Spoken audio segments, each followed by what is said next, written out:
Здравствуйте. В эфире обзор чрезвычайных происшествий, в студии Юрий Осипов. Учитель физкультуры избил ученика 9 класса в Хангаласском районе Якутии. Об этом сообщает Следком по республике.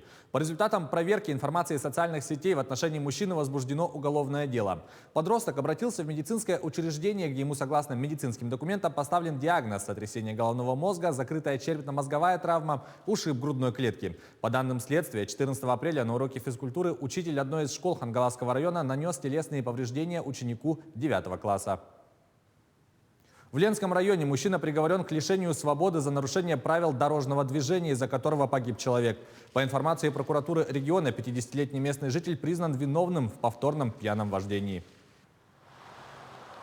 В суде с учетом представленных государственным обвинителем доказательств установлено, что подсудимый, будучи ранее привлеченным к административной ответственности, 4 октября 2020 года, не сделав для себя должных выводов, вновь сел за руль автомобиля, находясь в состоянии алкогольного опьянения. При этом, нарушив правила дорожного движения, совершил наезд на пешехода, переходившего дорогу по пешеходному переходу, после чего скрылся с места ДТП. В результате полученных телесных повреждений потерпевший скончался в учреждении здравоохранения. По результатам рассмотрения уголовного дела суд с учетом мнения государственного обвинителя приговорил мужчину по совокупности преступлений к 6 годам 20 дням лишения свободы с отбыванием наказания в колонии поселения с лишением права заниматься деятельностью по управлению транспортными средствами сроком на 3 года. Приговор не вступил в законную силу и может быть обжалован сторонами. В Сунтарском районе вынесен приговор по уголовному делу о мошенничестве с использованием социальной сети. Как сообщает прокуратура Якутии, 19-летний житель Красноярска в июле прошлого года разместил в Инстаграме объявление о продаже товара, на которое откликнулась жительница Сунтарского района, и перевела ему деньги мобильным банком, оплатив купленный товар. Однако при поступлении денег подсудимым аккаунт был заблокирован. По результатам рассмотрения уголовного дела суд приговорил его к 10 месяцам исправительных работ.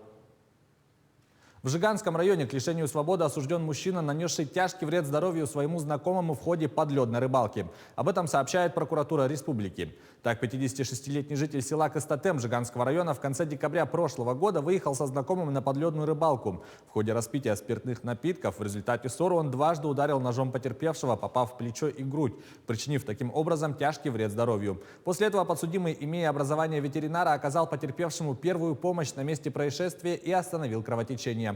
Далее, добравшись вместе с ним до села Костатем, он сообщил в больнице о совершенном преступлении.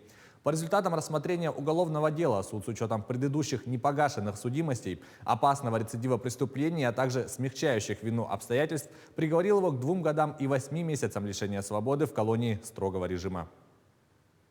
Индивидуальный предприниматель обвиняется в мошенничестве при исполнении муниципального контракта в Нижнеколымском районе Якутии. По материалам проверки прокуратуры возбуждено уголовное дело.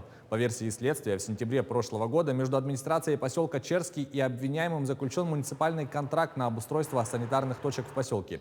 Цена контракта составила 1 миллион рублей. Согласно условиям контракта, подрядчик обязался выполнить работы в полном объеме в срок до конца октября прошлого года. Он составил акт выполненных работ, который подписан сторонами. Деньги по контракту переведены предпринимателю в полном объеме.